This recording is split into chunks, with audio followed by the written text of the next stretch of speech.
The year is 1876, and the Arizona Territory stretches endlessly under the merciless sun. Crimson rock formations tower like ancient monuments, their weathered faces telling stories of countless centuries. Saguaro cacti stand sentinel in the vast desert, their arms raised toward the azure sky as if in perpetual prayer. This is a land where survival means everything and weakness means death, a realm caught between the expanding United States and the fierce Apache nations who have called this desert home for generations. Lieutenant William Hayes emerges from the command tent at Fort Apache, his ocean blue eyes squinting against the brutal morning sun. At 28, he carries himself with the confident bearing of a West Point graduate, yet something sets him apart from his fellow officers. Where others see only savage wilderness, Hayes sees untamed beauty. Where they see enemies, he sees potential allies. His sun-bronzed face bears the marks of frontier life, a thin scar along his left jaw from a Comanche arrow 3 years prior, weathered skin from countless days under the desert sun, and calloused hands that speak of years gripping both reins and rifle. Standing 6'2" with broad shoulders that fill his blue cavalry uniform, Hayes possesses the kind of rugged handsomeness that draws attention in any room. His light brown hair, bleached golden by the Arizona sun, falls in waves that he keeps military neat but never quite tamed. When he smiles, a rare occurrence in these violent times, it transforms his entire face, revealing white teeth and laugh lines that speak of a man who once knew joy. Today, however, Hayes isn't smiling. Colonel Morrison has summoned him for what promises to be another impossible mission. Colonel Morrison's office sits in the heart of Fort Apache, a squat adobe building that offers blessed relief from the desert heat. The walls are decorated with military maps marked in red ink, each mark representing a skirmish, an ambush, a small piece of the larger war consuming the territory. The colonel himself cuts an imposing figure, 6 feet tall, with iron gray hair and mustache, his weathered face bearing the harsh lines of a man who has seen too much death and made too many hard decisions. Hayes! Morrison's voice carries the gravelly tone of a career soldier. We have a situation. Chief Ayana's band has been gathering warriors near Red Rock Canyon. Our scouts report at least 200 fighting men, possibly more. Washington is breathing down our necks about this Apache problem, but they also want to avoid another little bighorn disaster. Hayes listens intently, his mind already calculating distances, water sources, and defensive positions. Red Rock Canyon lies 30 miles southeast. 3 days hard riding through some of the most unforgiving terrain in the territory. "What are my orders, sir?" Hayes asks, though he suspects he already knows. Morrison pours himself a whiskey from a bottle that has seen better days. "You're to ride out there alone. No escort, no backup. Washington wants to try negotiation before we resort to force. Your job is to convince Chief Ayana to take his people to the San Carlos Reservation peacefully. And if he refuses," Morrison's eyes harden, "then we'll have no choice but to use military force. Major Jackson is already positioning troops along the southern approach. If negotiations fail, we'll have them surrounded." Hayes knows Major Jackson by reputation, a man who sees Indians as obstacles to be removed, not people to be reasoned with. The thought of Jackson leading an attack on families and children churns Hayes's stomach. Sir, with respect, Chief Ayana is known as a reasonable man. If we approach this correctly— Hayes, Morrison interrupts, I didn't choose you for this mission because of your bleeding heart. I chose you because you speak some Apache, and because, for whatever goddamn reason, some of these Indians seem to trust you. Don't make me regret that decision. 3 days later, Hayes rides his faithful Appaloosa, Thunder, into the heart of Apache territory. The horse is a magnificent animal, 16 hands high, with a spotted coat that gleams like polished obsidian and snow. Thunder has carried Hayes through countless patrols and 2 major battles, never once failing in courage or endurance. Together, they make an impressive sight. The handsome cavalry officer astride his noble war horse, riding alone into hostile territory with only his courage and diplomatic skills as weapons. The landscape around them defies description. Towering saguaro cacti create a forest of giants, some over 40 feet tall and 2 centuries old. Palo Verde trees provide scattered shade with their green bark and delicate yellow flowers. In the distance, the Superstition Mountains rise like sleeping titans, their peaks shrouded in desert haze. The air shimmers with heat waves, creating an almost mystical quality to the harsh beauty surrounding them. As Hayes approaches the known Apache territory, every sense remains on high alert. He knows dozens of unseen eyes watch his progress. Apache scouts are legendary for their ability to move through this landscape like ghosts, appearing and disappearing at will. The silence is complete except for Thunder's hoof beats and the occasional cry of a red-tailed hawk circling overhead. Then, without warning, they appear. From behind boulders and saguaro cacti, Apache warriors materialize as if conjured from the desert itself. Hayes counts at least 20, though he knows more remain hidden. Their faces are painted with traditional war paint, red ochre mixed with sacred clays, creating patterns that tell of tribal affiliation and personal medicine. They carry an impressive array of weapons: traditional bows with arrows fletched with eagle feathers, captured military rifles, war lances decorated with scalps and feathers, and wicked-looking knives that gleam in the afternoon sun. The leader of this group stands 6 feet tall with a warrior's build, broad shoulders, muscled arms marked with battle scars, and legs like tree trunks. This is Nalnish, war chief and the most feared Apache warrior in the territory. His black hair hangs in 2 braids decorated with silver conchos and eagle feathers.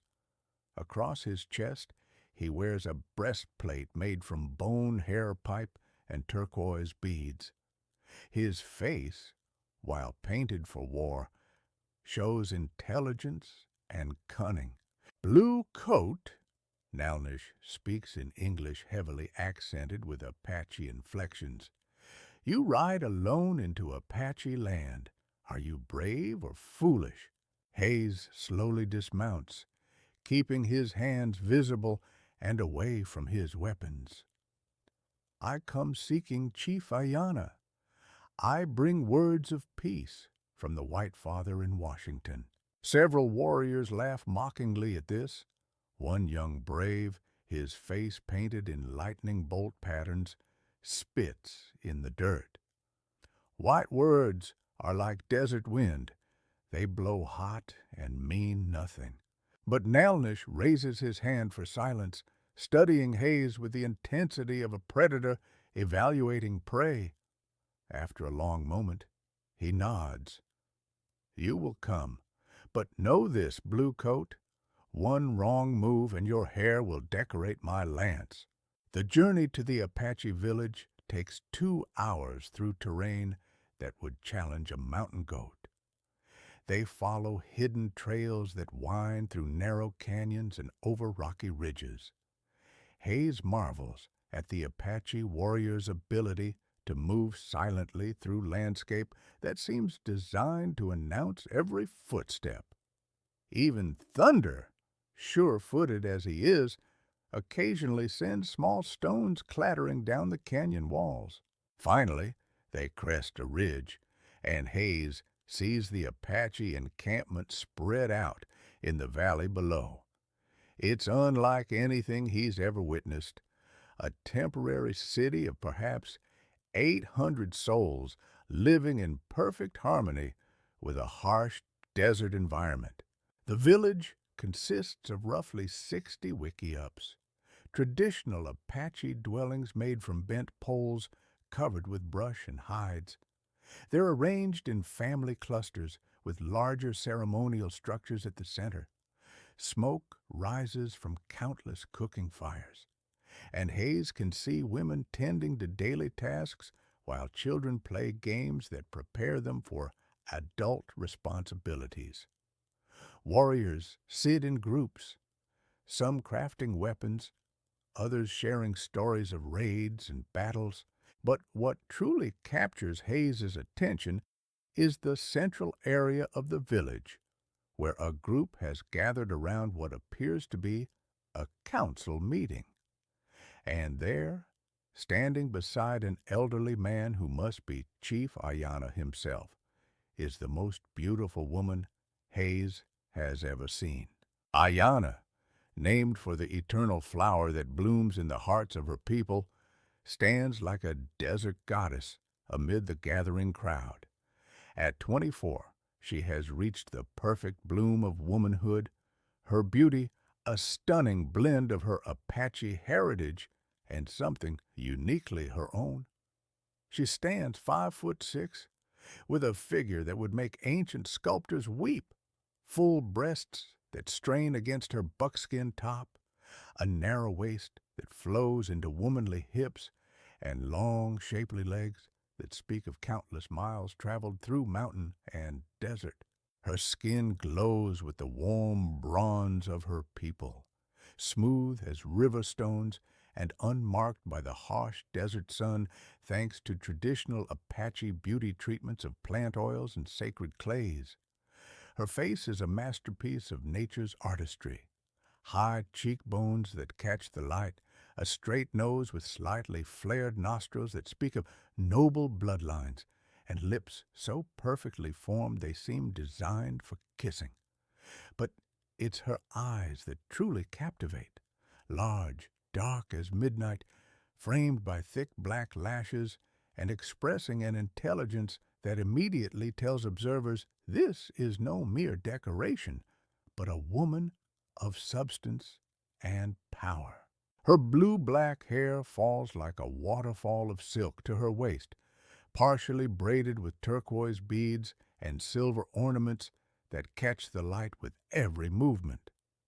She wears traditional Apache clothing that somehow manages to be both modest and incredibly sensual. A buckskin dress dyed soft beige and decorated with intricate beadwork in turquoise, red, and gold.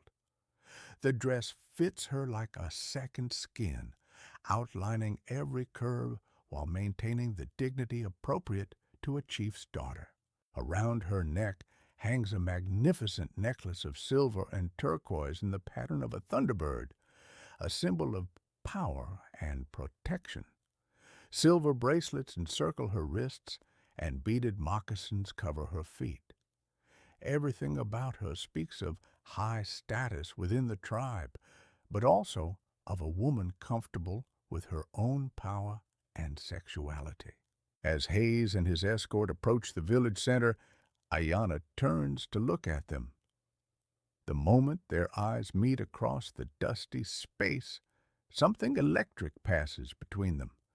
Hayes feels as if he's been struck by lightning, His breath catches, his heart pounds, and the rest of the world seems to fade away.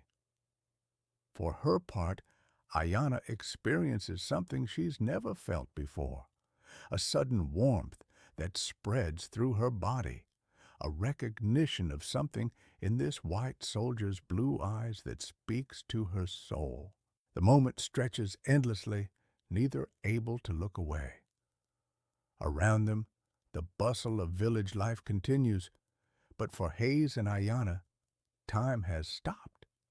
It's as if the desert itself has conspired to create this meeting, this first moment of recognition between two souls destined to find each other despite every obstacle that society and history have placed in their path. Chief Ayana himself breaks the spell.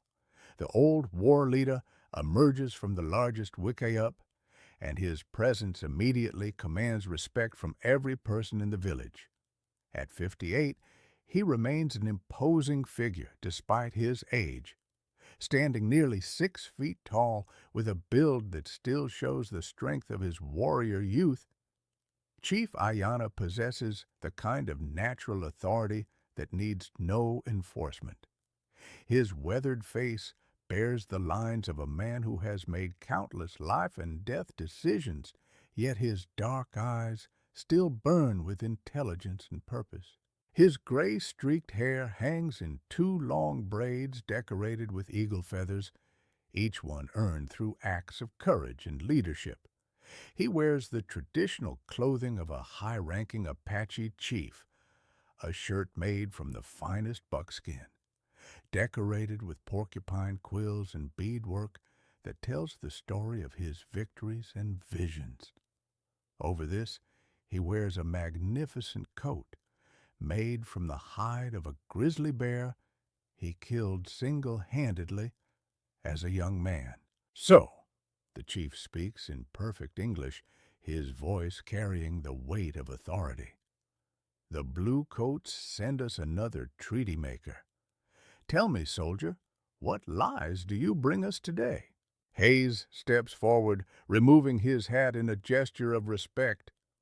Chief Ayana, I am Lieutenant William Hayes. I come not with lies, but with hope for peace between our peoples. The chief's eyes narrow as he studies Hayes. Hope? An interesting word from a people who have given us little reason for it. Your armies drive us from our ancestral lands. Your miners poison our sacred places. Your settlers slaughter our buffalo and leave the meat to rot in the sun. Where in all of this should we find hope? Perhaps, Hayes responds carefully, in the fact that not all white men are the same, just as not all Apache are the same. Perhaps in the recognition that our children deserve to grow up in peace rather than war.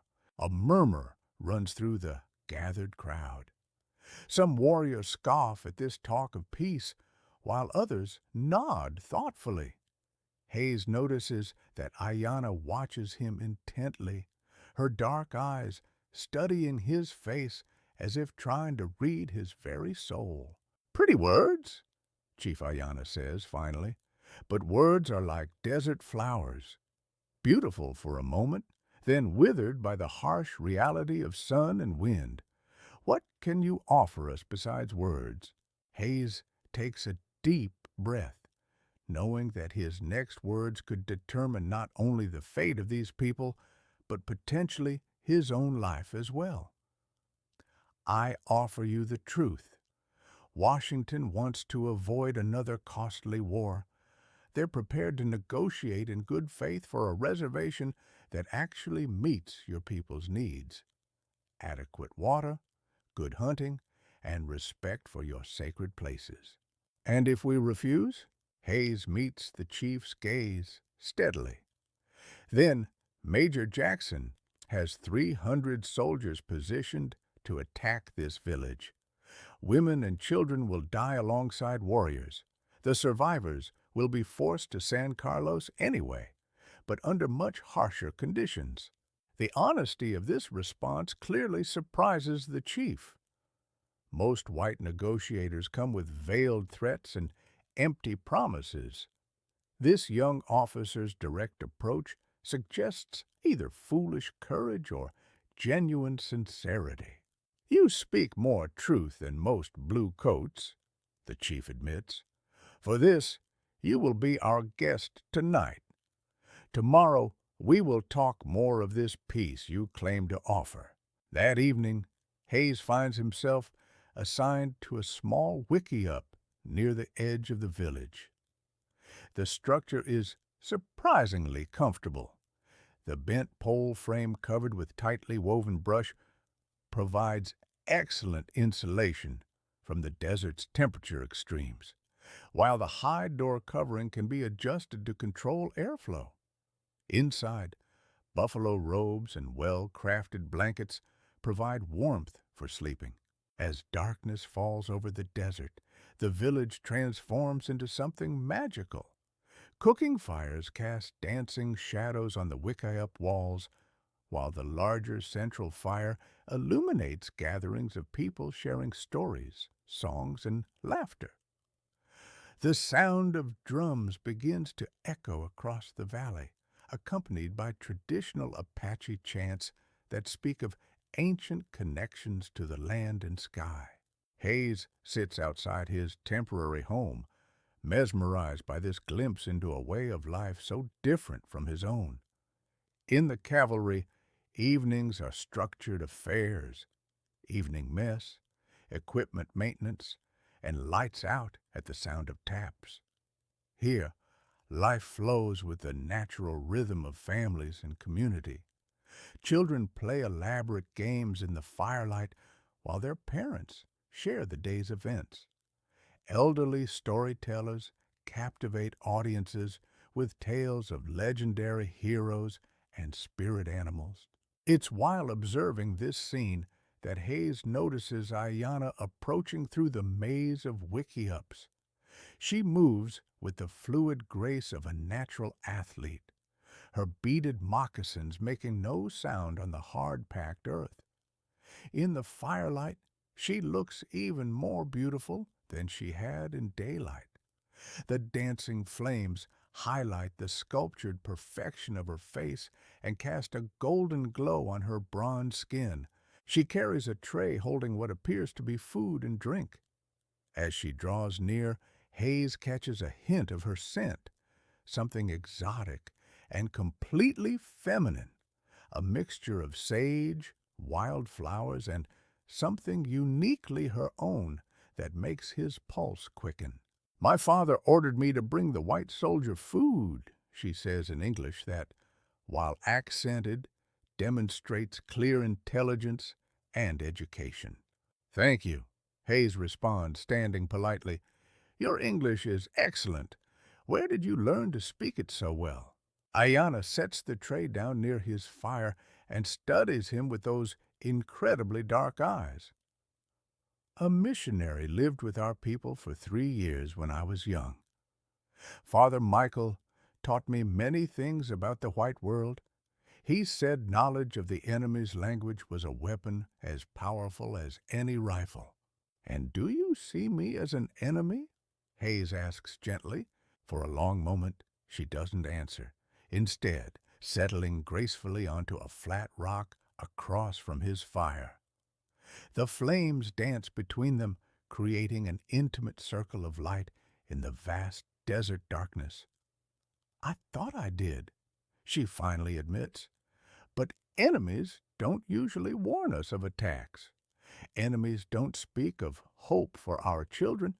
Over the next several hours they talk with the easy flow of old friends discovering each other anew. Hayes learns that Ayanna is not just beautiful, but formidably intelligent. She speaks 3 languages fluently, has studied the political situation affecting her people with the analytical mind of a natural strategist, and possesses an understanding of both Apache and white cultures that amazes him. She tells him about her childhood, spent learning the traditional ways of Apache women while also receiving an education that would rival most Eastern finishing schools. She can track game across rocky terrain, prepare medicines from desert plants, and negotiate tribal disputes with the wisdom of someone twice her age. Yet, she can also discuss literature, philosophy, and current events with sophistication that would impress any Washington salon. "Why did you really come here, William Hayes?" she asks as the night grows deeper, using his first name in a way that sends an unexpected thrill through him. "Because I've seen too much death," he answers honestly. "I've watched good soldiers die in meaningless skirmishes. I've seen Apache villages after cavalry attacks, women and children who died for no reason except that they were born into the wrong race. There has to be a better way." Ayanna nods thoughtfully. "And yet you wear the blue coat of those who would destroy us." "I wear it because I hope to change things from within. Not all soldiers want war, Ayanna. Many of us became soldiers to protect people, not to kill them." She studies his face in the firelight, searching for deception and finding none. "You are unlike any white man I have met, and you are unlike any woman I've ever met," he responds, the words out before he can stop them.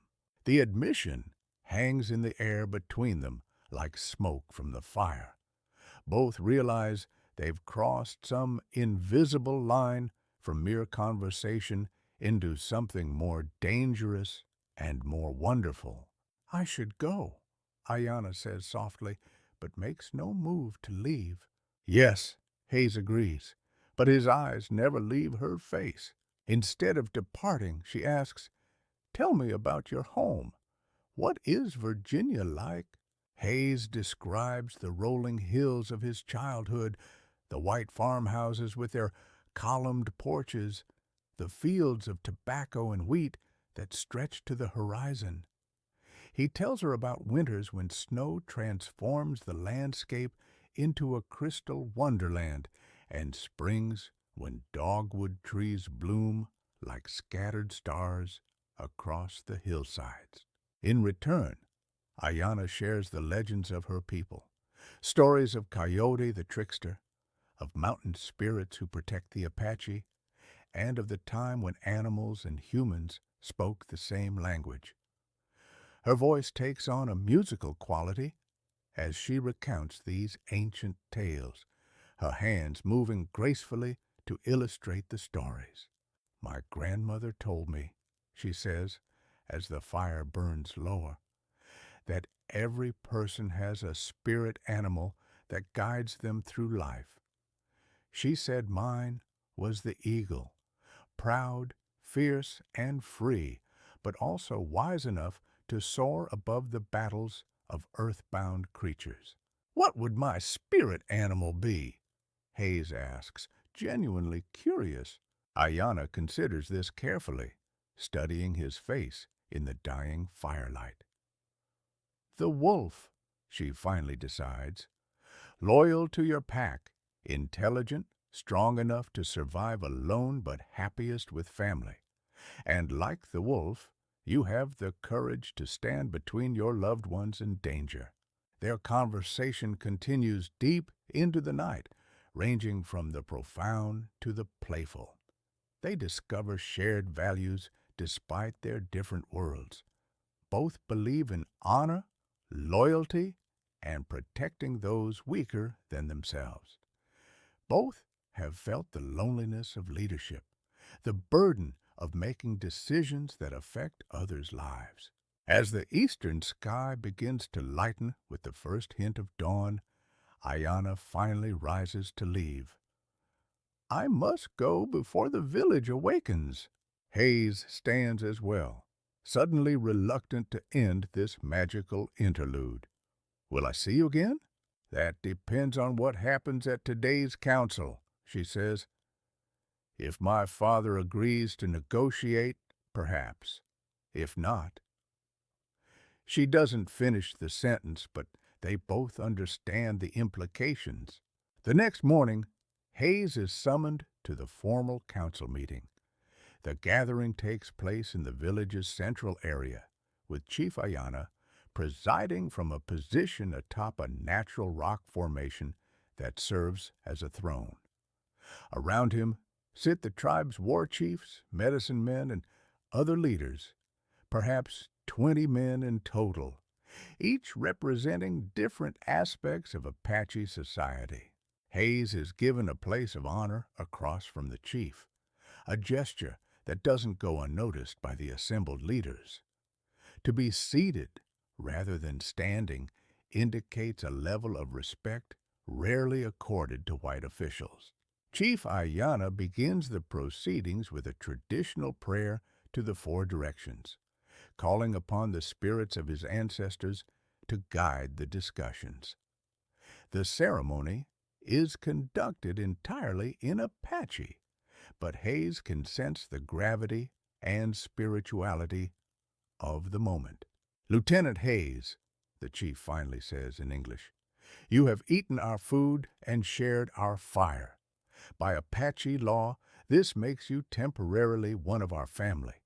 Because of this, I will speak plainly. Your government wants us to move to San Carlos Reservation, a place where the water is bad, the land is poor, and our people will slowly die of disease and despair. Why should we agree to this?" Hayes has prepared for this question, but he knows his answer must be both honest and diplomatic. "Because, Chief, the alternative is war that you cannot win, not because your warriors lack courage. Everyone knows the Apache are the finest fighters in the world, but because there are simply too many white soldiers, too many settlers, too many people who want this land." A rumble of angry voices rises from the assembled war chiefs, but the chief raises his hand for silence. Hayes continues, "But what if the reservation could be different? What if we could negotiate for land that actually suits your people's needs? Good water, adequate hunting, respect for your sacred places. And what guarantee do we have that such promises would be kept?"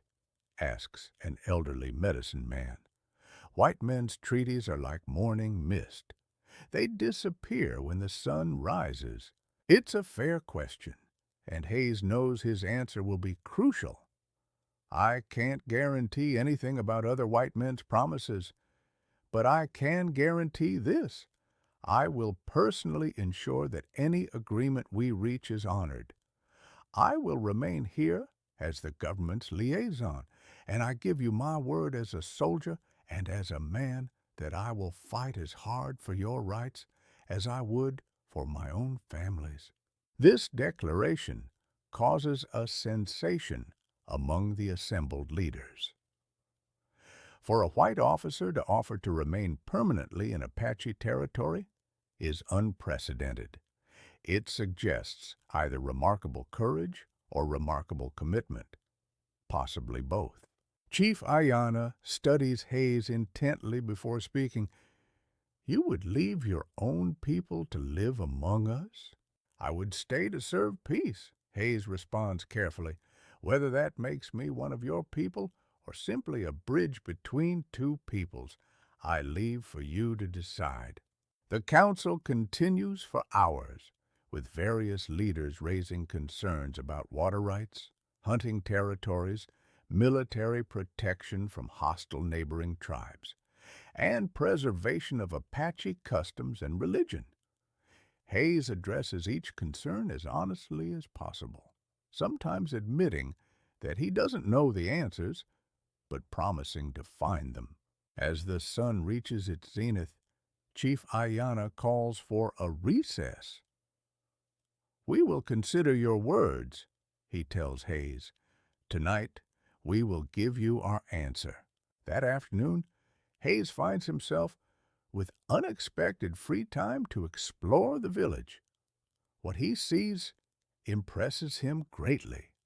This isn't the savage encampment described in army reports, but a sophisticated society with complex social structures, artistic traditions, and technological innovations perfectly adapted to desert life. He watches Apache women weaving baskets so tightly they can hold water without leaking, their patterns telling stories and holding spiritual significance. Children play games that teach valuable survival skills while also building community bonds. Warriors maintain their weapons with the care of master craftsmen, each bow and arrow a work of functional art. But most impressive are the social interactions he observes. Disputes are settled through discussion rather than violence. Elderly people are treated with reverence for their wisdom. Children are disciplined with explanation rather than punishment, helping them understand the reasons behind rules rather than simply enforcing obedience. It's during this exploration that Hayes encounters Ayana again. She's teaching a group of young girls the intricate beadwork that decorates Apache clothing, her patient instruction revealing another facet of her character. When she notices Hayes watching, she dismisses the children with gentle words and approaches him. "What do you think of our village?" she asks. "I think it's nothing like what I was told to expect," Hayes admits. "I was led to believe I'd find savages living in squalor. Instead, I see a civilization that puts many white communities to shame." Ayana's expression grows sad. "That's why we fight so hard to preserve it. This isn't just our home. It's our whole way of life. When your government forces us onto reservations, we don't just lose our land. We lose our culture, our traditions, our very identity as Apache people." "I'm beginning to understand that," Hayes says. "The question is, how do we preserve what matters most while adapting to a changing world?" "You think we should adapt?" There's a challenge in her voice. "I think adaptation is survival," Hayes responds carefully. "The buffalo herds are nearly gone. The old ways of life are becoming impossible to maintain. But that doesn't mean Apache culture has to die. Maybe it just has to evolve." Ayana considers this. "My father says you are either very wise or very foolish. I begin to think you might be both." They walk together toward the edge of the village, where the desert stretches endlessly toward the horizon. The landscape is harsh but magnificent, a testament to nature's ability to create beauty even in the most challenging conditions. "Can I ask you something?" Hayes says as they pause beneath the shade of an ancient saguaro cactus. "What?" "Last night when we talked, I felt something I've never experienced before. Did you feel it too?" Ayana is quiet for so long that Hayes fears he's offended her. When she finally speaks, her voice is barely above a whisper. "Yes, but what we feel doesn't matter. I am Apache. You are white. Our peoples are enemies. Are we enemies, Ayana? You and I, personally?" She turns to look at him, her dark eyes reflecting 1,000 conflicting emotions. "I don't know what we are, William Hayes, but I know we're walking a dangerous path." "All the best paths are dangerous," he says softly. That evening, the village gathers for the chief's decision. The entire community, men, women, children, and elders, forms a great circle around the central fire. The flames leap high into the star-filled sky, casting dancing shadows on hundreds of faces, all turned toward their leader. Chief Ayana rises slowly, his aged but still powerful frame commanding absolute attention. When he speaks, his voice carries clearly across the assembled crowd. "My people," he begins in Apache, then switches to English out of courtesy to Hayes, we face a choice that will determine the fate of our children and our children's children. We can fight and die as free Apache, or we can negotiate and live as something else. He pauses, letting the weight of this decision settle over the crowd. Lieutenant Hayes has spoken words of hope. He has offered to guarantee our treaty with his own life. This is not something any white man has ever done before. The chief's eyes find Hayes in the crowd, but words are easy to speak and hard to keep. How do we know you will not abandon us when keeping your promise becomes difficult? Hayes stands, knowing that his next words may determine the fate of hundreds of people. Chief Ayana, I can offer you no guarantees about the future except this one. I have never broken my word to anyone, and I will not start now. If you trust me with your people's welfare, I will guard it as zealously as my own life. And if your own people reject you for taking our side, then I will have chosen the right side anyway. This answer clearly resonates with the Apache leaders. In their culture, personal honor matters more than popular opinion, and Hayes's willingness to sacrifice his standing among his own people demonstrates the kind of courage they respect. Chief Ayana nods slowly. Very well. We will try this path of negotiation. But know this, Lieutenant, if you betray our trust, if you prove to be like other white treaty makers, then we will fight to the last man, woman, and child before we submit to reservation life. A cheer rises from the assembled crowd. Not the wild war cry Hayes might have expected, but a sound of relief and cautious hope. Children laugh and clap their hands while elders nod approvingly. Even the war chiefs, most skeptical of any peace agreement, seem cautiously optimistic. But Hayes knows this is only the beginning. Convincing Chief Ayana to negotiate is just the first step. Now he must return to Fort Apache and somehow convince his own superiors to offer terms the Apache can actually accept. The next morning, preparations begin for Hayes's return journey, but as he's checking Thunder's tack, Ayana approaches him quietly. "I want to come with you," she says without preamble. Hayes stares at her in surprise. "What? To your fort? I want to be part of the negotiations."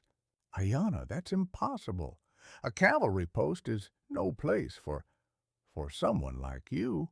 Her eyes flash with indignation. "Someone like me? You mean a woman? Or do you mean an Apache?" "I mean someone I—" Hayes catches himself before saying too much. "Someone whose safety I couldn't guarantee. I can take care of myself, Lieutenant, and who better to speak for my people than someone who actually is one of them?" Hayes realizes she's right, but he also knows the dangers she would face. Major Jackson commands the post.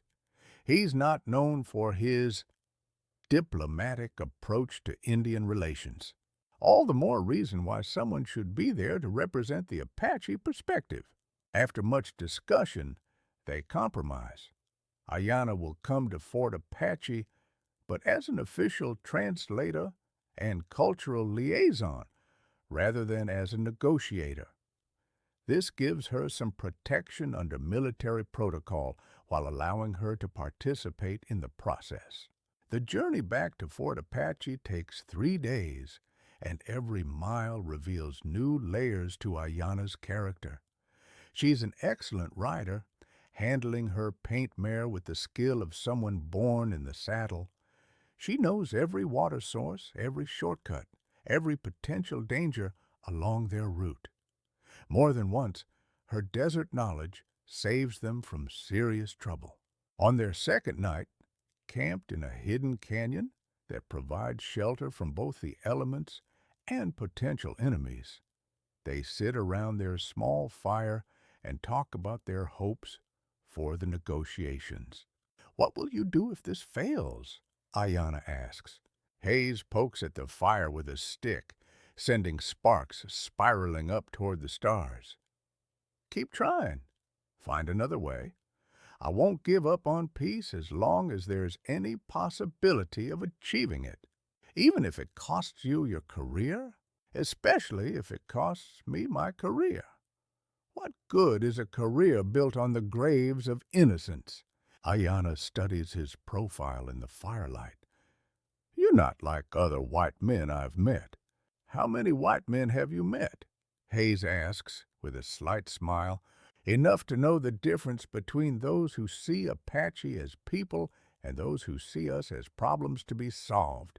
Their conversation is interrupted by the sound of approaching horses. Hayes immediately reaches for his rifle, while Ayanna draws a knife from her boot. In the desert, unexpected visitors usually mean trouble. But the riders who emerge from the darkness wear cavalry uniforms.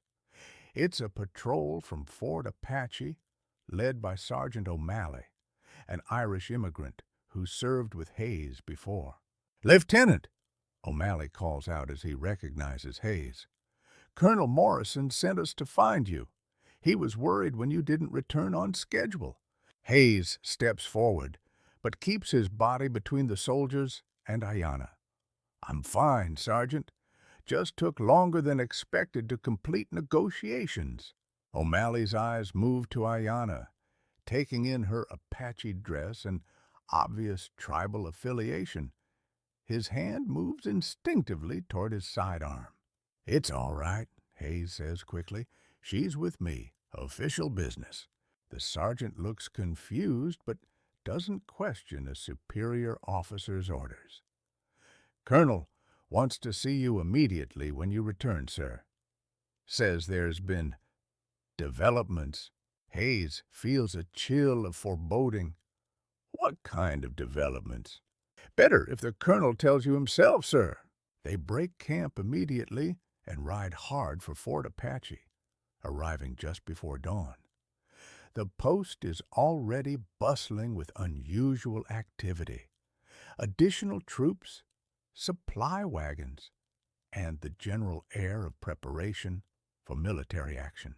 Colonel Morrison greets Hayes in his office, but his manner is grim rather than relieved. "Hayes, thank God you're back. We have a problem." "What's happened?" "Washington has lost patience with the Apache situation. They're sending General Crook with additional troops and orders to end this once and for all. He'll be here within the week."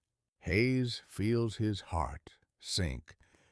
General Crook has a reputation for ruthless efficiency in dealing with Indian problems. His arrival means any hope of peaceful negotiation will likely disappear. "Sir, I've made significant progress with Chief Ayanna.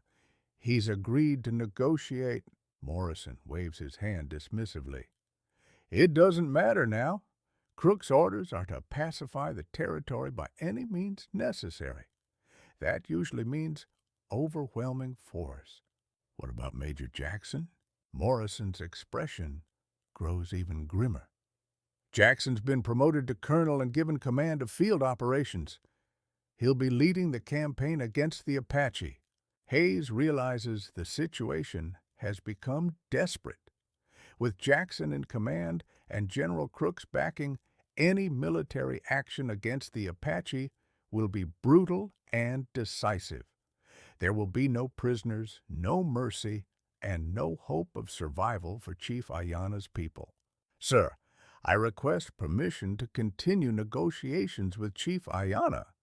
Perhaps, if we can reach an agreement before General Crook arrives." "Hayes," Morrison's voice carries a warning tone. "I admire your dedication to peace, but you need to understand the political realities here. Washington wants results, not more discussions. The Apache problem needs to be solved permanently. And by solved, you mean? I mean relocated to reservations where they can be properly supervised and controlled, by force if necessary. Hayes realizes that everything he's worked for is about to be destroyed by military and political expediency. But he's not ready to give up, especially not with Ayana's life hanging in the balance. Colonel, give me 1 week. Let me try to negotiate a peaceful settlement before General Crook arrives. If I fail, you've lost nothing but time. Morrison considers this, his weathered face showing the internal struggle between military pragmatism and human decency. 1 week, Hayes, but understand, if you fail, if there's any hostile action from the Apache during that time, Jackson will have carte blanche to handle the situation his way. Hayes nods grimly. Understood, sir. As Hayes leaves the colonel's office, his mind races with the implications of what he's just learned.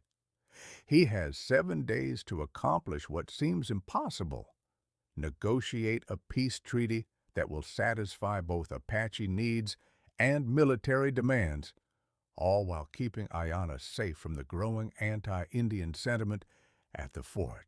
Speaking of Ayana, he finds her waiting outside the command building, surrounded by curious soldiers and civilian personnel who have never seen an Apache woman up close. She stands with quiet dignity despite the stares and whispered comments, her chin raised proudly and her dark eyes alert for any sign of threat. We need to talk, Hayes tells her quietly. Privately. He leads her to his quarters, a simple but clean room in the officers' barracks. The space is Spartanly furnished with military efficiency: a narrow bed, a writing desk, a washstand, and a few personal belongings that speak of Hayes's Virginia background. A daguerreotype of his parents sits on the desk, beside a worn Bible and several books on military strategy. Ayana examines the room with interest, her fingers tracing the spine of a volume of poetry that seems out of place among the military texts. You read Longfellow, my mother's favorite poet, Hayes explains. She sent it to me when I graduated from West Point. Listen, my children, and you shall hear of the midnight ride of Paul Revere, Ayana recites perfectly, surprising Hayes with her knowledge of American literature. Father Michael taught you well. He said, understanding a people's stories helps you understand their hearts. She turns to face him. What did your colonel tell you that has made you look so worried? Hayes closes the door and leans against it, suddenly feeling the weight of impossible circumstances. We have a week before General Crook arrives with orders to forcibly relocate your people, and Colonel Jackson has been put in charge of field operations. Ayana's face pales as she grasps the implications. Jackson? He's the one who led the attack on the Chiricahua camp last spring?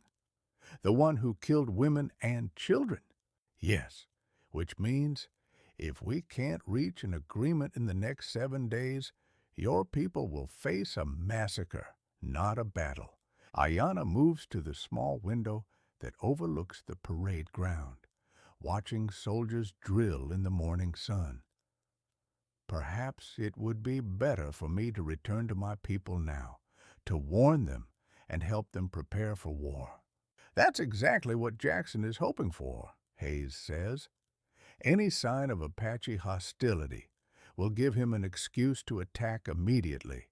Your best chance, your people's best chance, is to stay here and help me negotiate a treaty so favorable that Washington can't reject it. And you believe this is possible? Hayes joins her at the window. I have to believe it's possible. The alternative is unthinkable. Over the next several days, Hayes and Ayanna work together to draft a comprehensive treaty proposal. They spend long hours in his quarters, poring over maps and legal documents, discussing every detail of what would constitute an acceptable agreement for the Apache people. Ayanna proves to be an invaluable partner in this process. Her understanding of Apache needs and her knowledge of white legal systems allow her to bridge concepts that would otherwise be incompatible.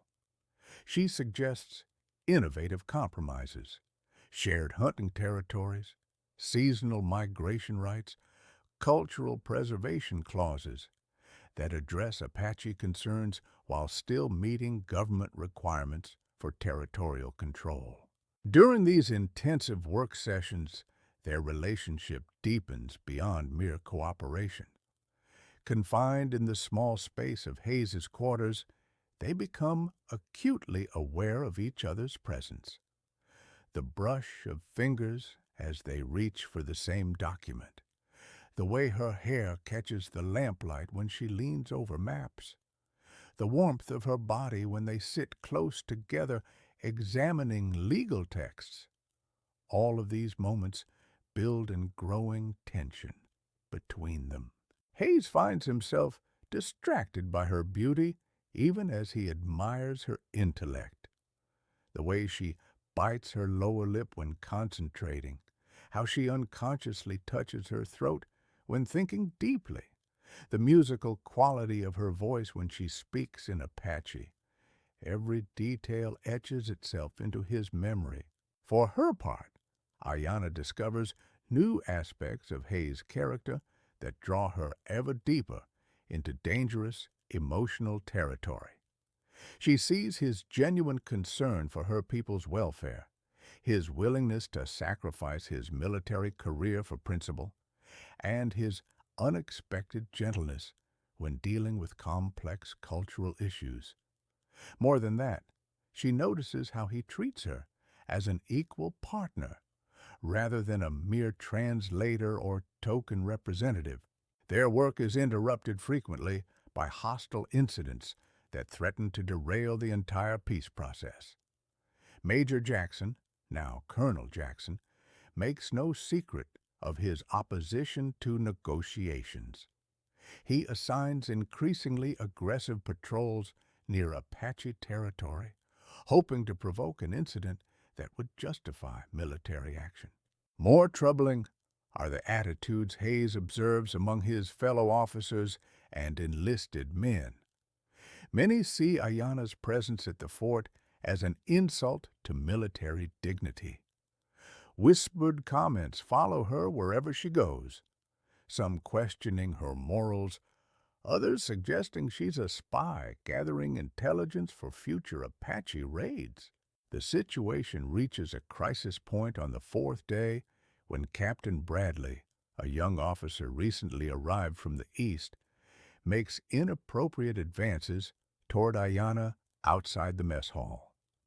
Hayes arrives just as Bradley corners her against a building wall, his intentions clearly dishonorable. "Get away from her, Bradley," Hayes commands, his voice carrying deadly authority.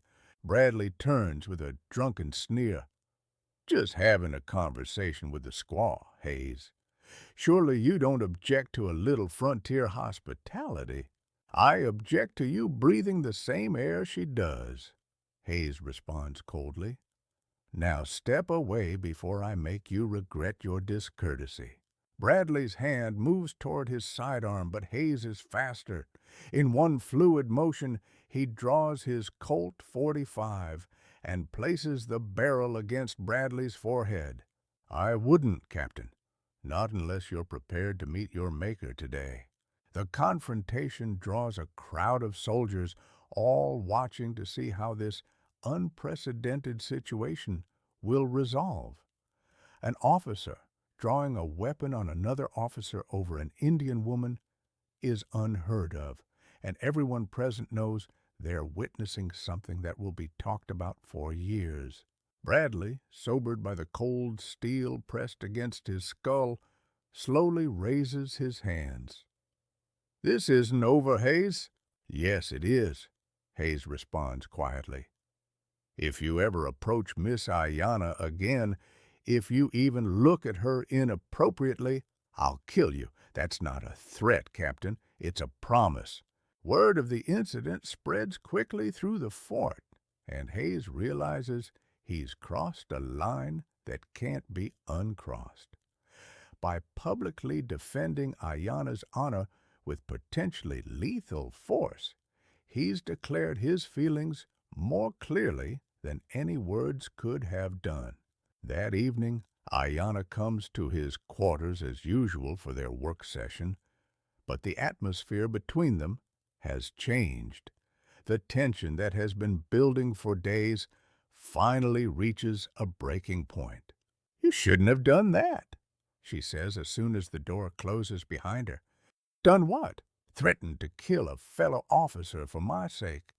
It will make your position here impossible." Hayes turns from the desk where he's been working on treaty language. "My position here became impossible the moment I started caring more about your people's welfare than my military career." "And when did that happen?" He looks into her eyes, seeing his own feelings reflected there. "I think you know when it happened." They stand there in the lamplight, the unspoken truth hanging between them like a bridge neither dares to cross. Both know that acknowledging their feelings will change everything, making their already dangerous situation infinitely more complicated. Finally, Ayana takes a step toward him. "William, what's happening between us?" "I know," he says softly. "I feel it too. It's impossible. You know that. I know a lot of things are supposed to be impossible. I know a white cavalry officer and an Apache chief's daughter aren't supposed to fall in love. I know peace between our peoples isn't supposed to be achievable. I know I'm not supposed to be willing to sacrifice everything I've worked for my entire life for someone I met a week ago." He moves closer to her, close enough to see the gold flecks in her dark eyes. "But impossible things happen every day in this territory. Maybe it's time for one more miracle." Ayana reaches up to touch his face, her fingers tracing the line of his jaw. "If we do this, if we admit what we feel, there's no going back. We'll be outcasts from both our peoples." "Maybe it's time for new peoples," Hayes whispers. "People who judge others by their hearts rather than their skin color." The kiss that follows is inevitable, passionate, and devastating in its implications. All the barriers they've carefully maintained crumble in that moment of connection. When they finally separate, both are breathing heavily and trembling with the force of emotions too long suppressed. "I love you," Hayes says simply. "I know it's crazy. I know it complicates everything, but I love you." "And I love you," Ayana whispers back. "God help us both, but I love you too." They spend that night talking until dawn, not about treaties or politics, but about themselves. Hayes tells her about his childhood in Virginia, his dreams of a career in the military, his growing disillusionment with the violence he's witnessed on the frontier. Ayana shares her own story, the weight of being a chief's daughter, her education in two worlds, her fears for her people's future. As the sun rises, they know that everything has changed. They're no longer just negotiating partners working for peace. They're two people in love, facing a world that will never accept their union. The next 3 days pass in a blur of intense activity. With only days remaining before General Crook's arrival, Hayes and Ayana work desperately to finalize their treaty proposal. The document they produce is revolutionary in its scope. guaranteeing the Apache permanent rights to specific territories, recognizing their sovereignty in matters of culture and religion, and establishing economic partnerships that would benefit both Apache and white communities. But even as they work on the treaty, darker forces are moving against them. Colonel Jackson has been gathering intelligence on Hayes's activities, and his spies report the obvious intimacy between the young officer and the Apache woman. Jackson sees this as the perfect opportunity to discredit Hayes and justify more aggressive action against the Apache. On the sixth day, Jackson confronts Hayes directly in the mess hall, timing the encounter for maximum humiliation in front of as many witnesses as possible. "Lieutenant Hayes," Jackson announces loudly, ensuring everyone present can hear, "I have reports that you've been engaging in inappropriate conduct with the Indian woman. Is this true?" The mess hall falls silent, with dozens of eyes focused on Hayes.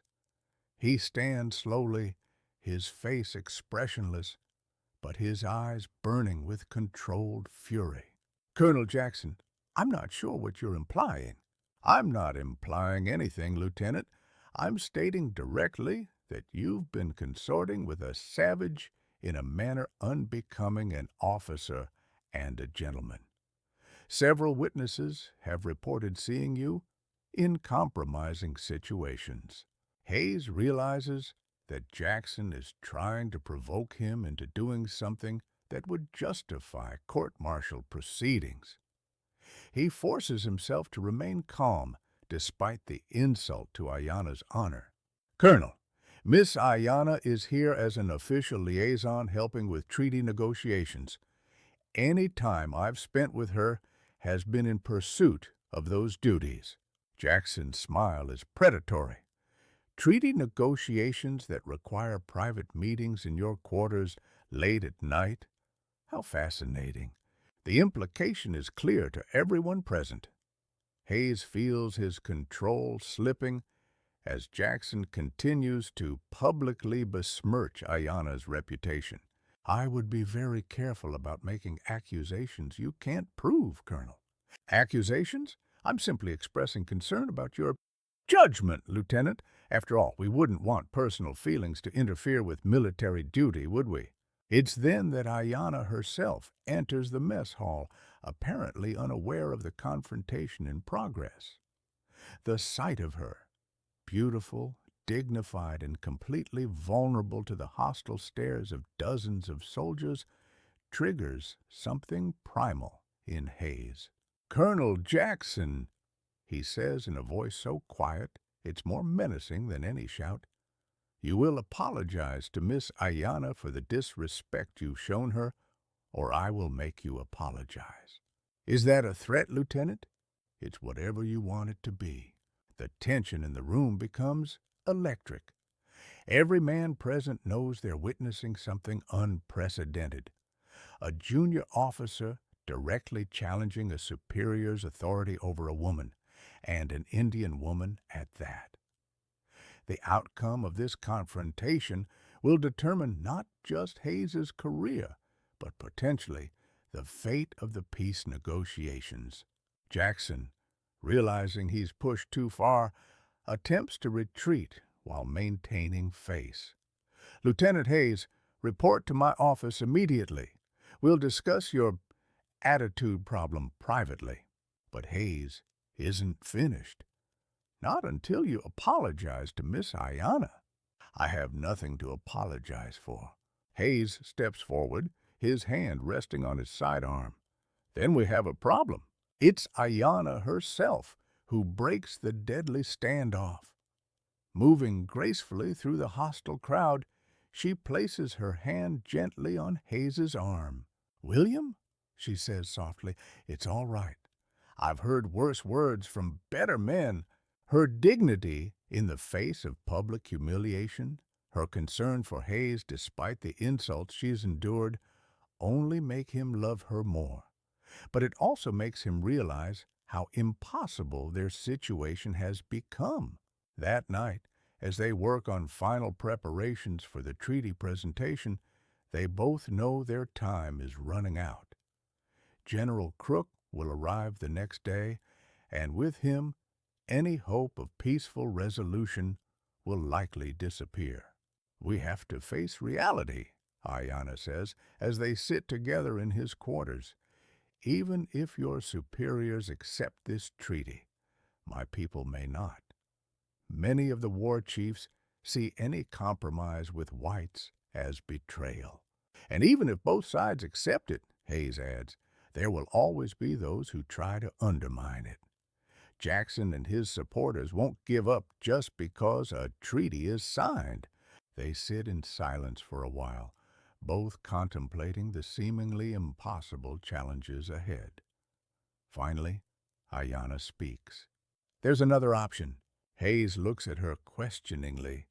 We could leave tonight, disappear into the desert, and let others fight these battles. The suggestion hangs in the air between them. Hayes realizes she's offering him everything he wants. A life with her, free from the constraints of military duty and tribal politics. But he also knows what such a choice would cost.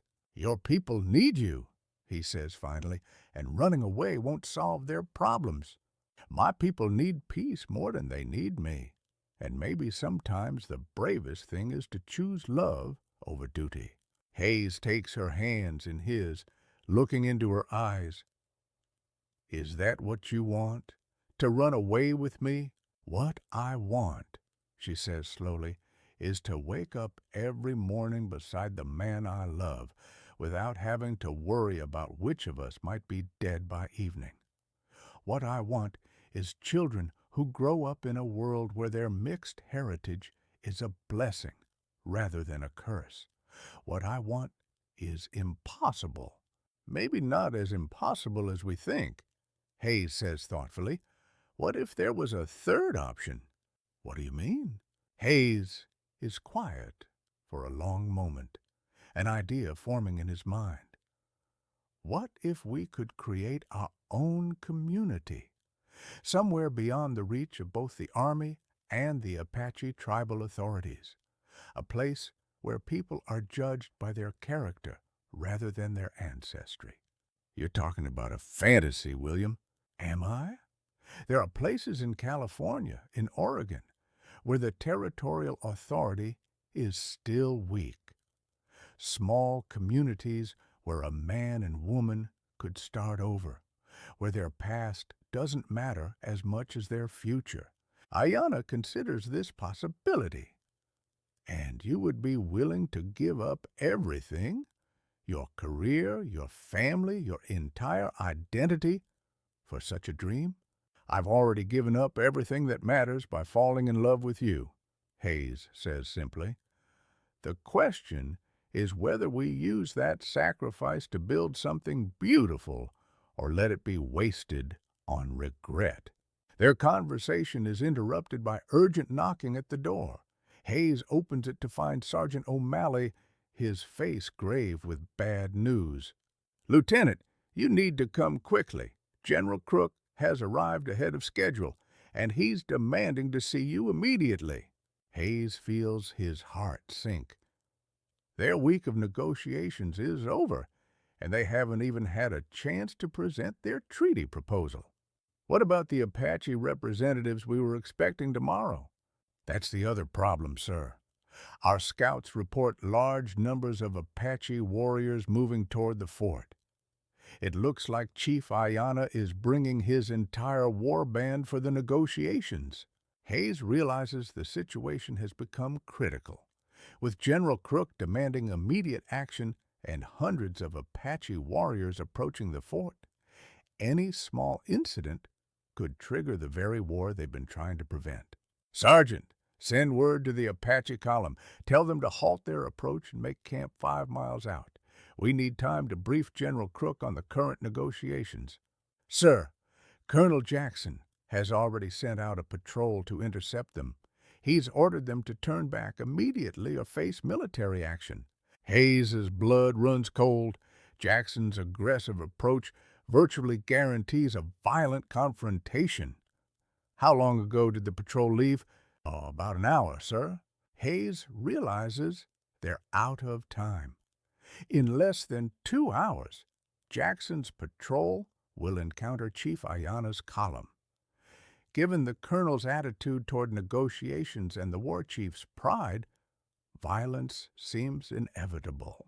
Ayana, he turns to her urgently, how fast can you ride? Fast enough. Why? Because we need to reach your father's column before Jackson's patrol does. It's the only way to prevent a massacre. Within minutes, they're galloping out of Fort Apache on Thunder and Ayana's paint mare.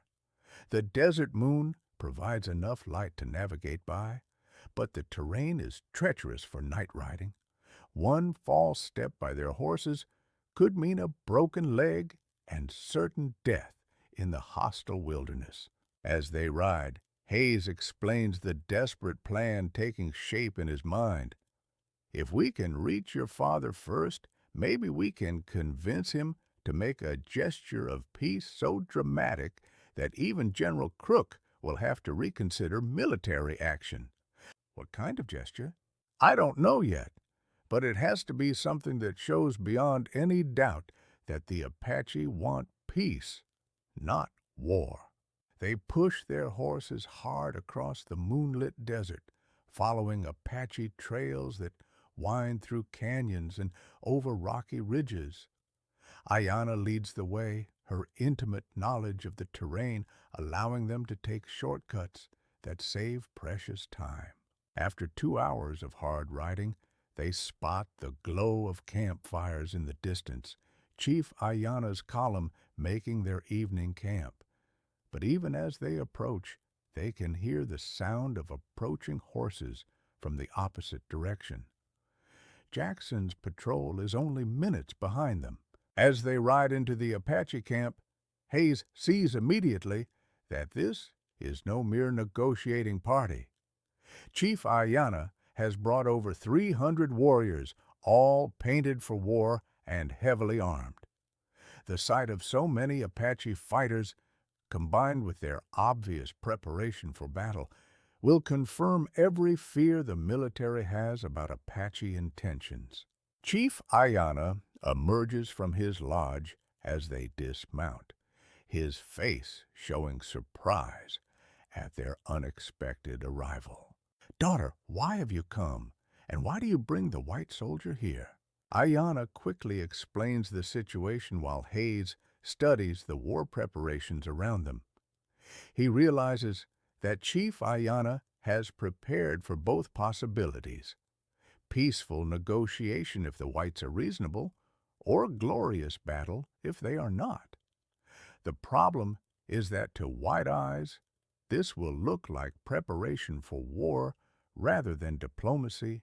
Chief, Hayes says urgently, a cavalry patrol is only minutes away. When they see your warriors prepared for battle, they'll assume you've come to fight, not negotiate. And if we have, replies Nalnish, stepping forward with his war paint gleaming in the firelight, we are tired of white promises that mean nothing. Maybe it is time to remind them that Apache warriors are not sheep to be herded onto reservations. Hayes realizes that sentiment among the warriors is running strongly toward war. The previous weeks of preparation have built up their fighting spirit, and many are eager for battle after years of frustration and forced retreats. If you fight now, Hayes says desperately, you will all die, not honorably in battle, but slaughtered by overwhelming numbers. General Crook has over 1,000 troops, plus artillery and repeating rifles. Your courage is legendary, but courage can't stop cannon fire. Then what do you suggest, white soldier? Chief Ayana asks. Hayes thinks quickly, knowing that his next words could determine the fate of everyone present. a gesture so dramatic, so unexpected, that it forces everyone to reconsider their assumptions about Apache intentions. What kind of gesture? The sound of approaching cavalry grows louder. Hayes realizes they have only seconds before Jackson's patrol arrives. In desperation, he makes a decision that surprises even himself. Make me your prisoner. The suggestion causes a stir throughout the camp. Warriors look at each other in confusion while the chiefs consider this unexpected proposal. Explain, Chief Ayana commands. When the patrol arrives, they'll find me here as your captive. It will buy time for real negotiations while preventing immediate violence. And what makes you think they won't simply attack to rescue you? Because, Hayes says grimly, Colonel Jackson would be delighted to see me captured by Apache.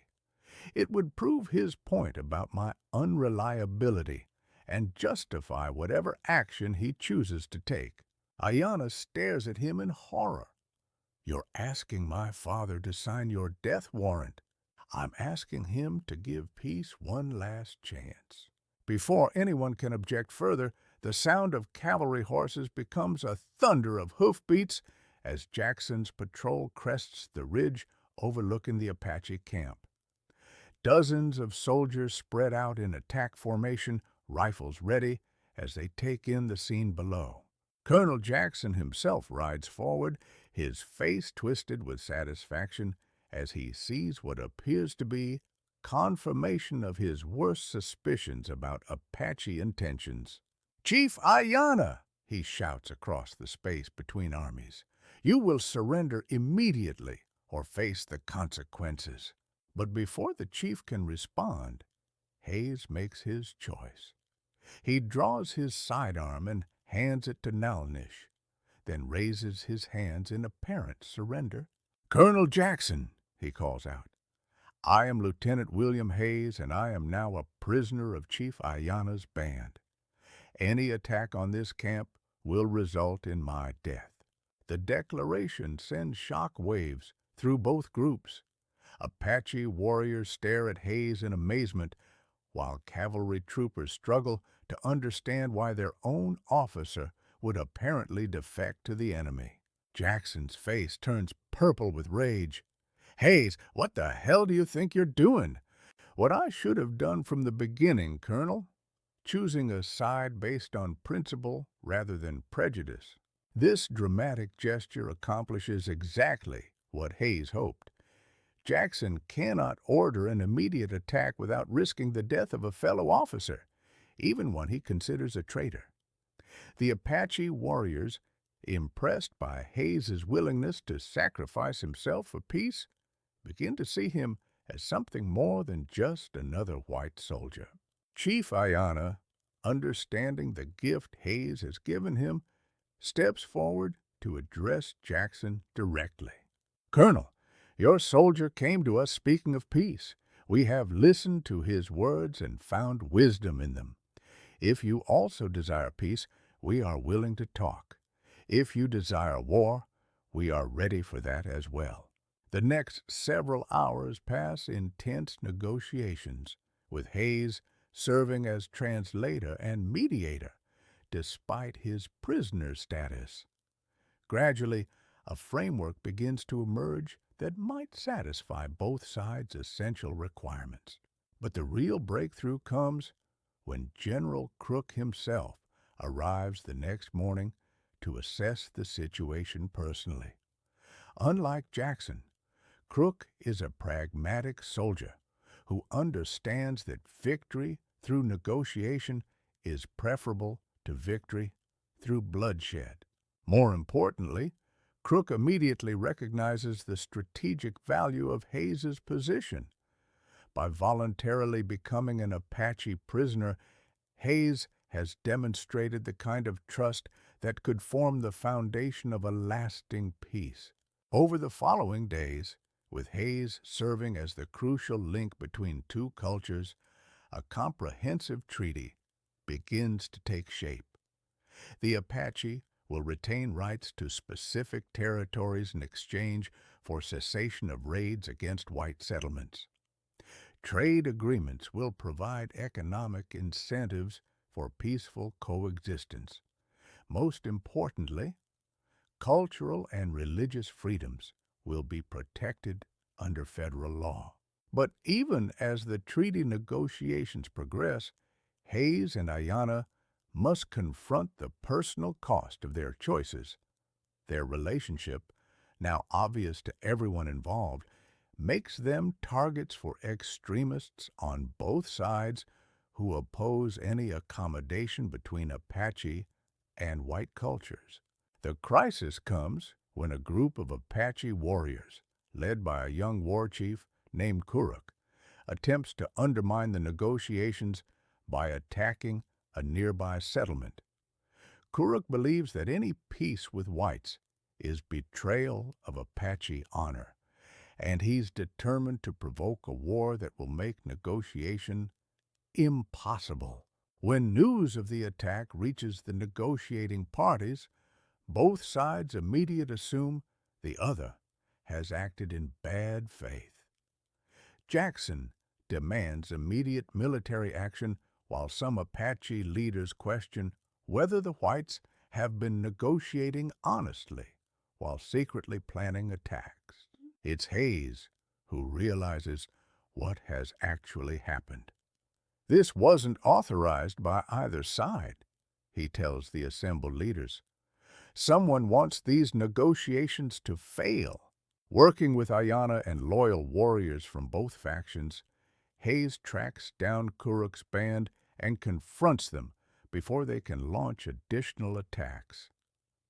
The confrontation takes place in a narrow canyon where Kuruk has made camp. Believing himself safe from both cavalry pursuit and tribal justice. Kuruk! Hayes calls out as he and Ayana approach the renegade camp. You've killed innocent people and endangered your own tribe's future. Surrender now and face tribal justice or face me. Kuruk emerges from his hiding place with a dozen followers, all painted for war and armed with the latest weapons. White soldier, you have no authority here, and you, daughter of Ayana, have shamed yourself by lying with our enemies. The insult to Ayana triggers Hayes's protective instincts, but before he can respond, she steps forward herself. I have shamed no one, Kuruk. I have worked for the survival of our people, while you have worked for their destruction. You call surrender survival? I call negotiation from strength better than annihilation from pride. The debate that follows reveals the fundamental split within Apache society.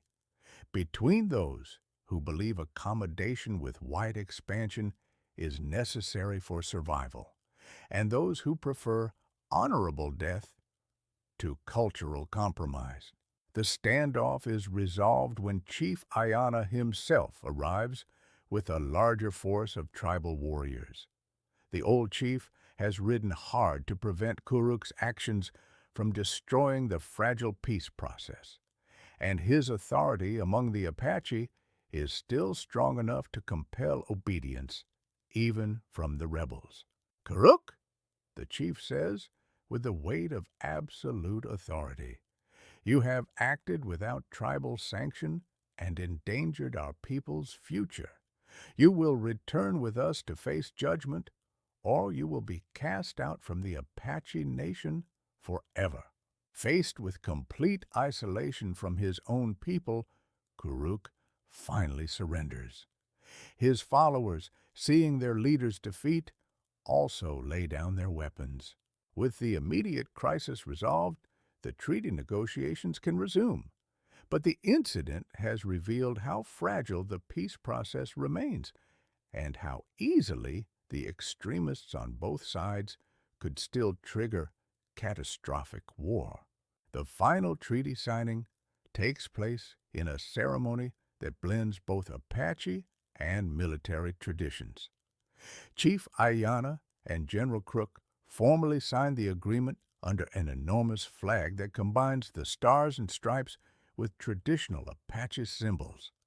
Hayes, still technically a prisoner, but now clearly the architect of the peace, serves as the primary witness and translator. But even as the treaty is signed, everyone present knows that the real test will come in the months and years ahead. Treaties are only as strong as the will to enforce them, and there are powerful interests on both sides that profit from continued conflict. For Hayes and Ayana personally, the treaty's success creates both opportunities and dangers. As the primary liaisons between Apache and white communities, they will be essential to maintaining peace. But their interracial relationship will also make them permanent targets for those who oppose any accommodation between the races. The story concludes with Hayes's official resignation from the cavalry and his appointment as a civilian liaison to the Apache reservation. He and Ayana are married in a ceremony that incorporates both Christian and Apache traditions, witnessed by representatives from both communities who have learned to see beyond racial differences to the common humanity beneath. Their new home sits on the boundary between Apache land and the growing white settlements, symbolically positioned to bridge two worlds. It's a modest but comfortable place, built with logs from Apache territory and furnished with items from both cultures. As they stand together on their porch, watching the sun set over the desert they both love, Hayes and Ayana know that their future will not be easy. There will always be those who cannot accept their union or what it represents, but they also know that they've proven something important, that love can indeed conquer hate, that understanding can overcome prejudice, and that courage can create hope where none existed before. Their children will grow up truly bicultural, equally comfortable in Apache villages and white settlements, speaking multiple languages and carrying the best traditions of both peoples. These children will become bridges themselves, helping to heal the wounds that have divided their parents' generation. Years later, when historians write about the Arizona Territory's transition from war to peace, they will note the crucial role played by an unlikely romance between a cavalry officer and a chief's daughter. But for Hayes and Ayana, the real victory wasn't ending a war. It was beginning a love that transcended every barrier society could place in their path. In the end, their story becomes legendary throughout the territory, proof that in a land where survival often meant choosing sides, the bravest choice of all was choosing love over fear, understanding over hatred, and hope over despair. The Wild West had many heroes, but perhaps none more courageous than two people who dared to love across the greatest divide of their time.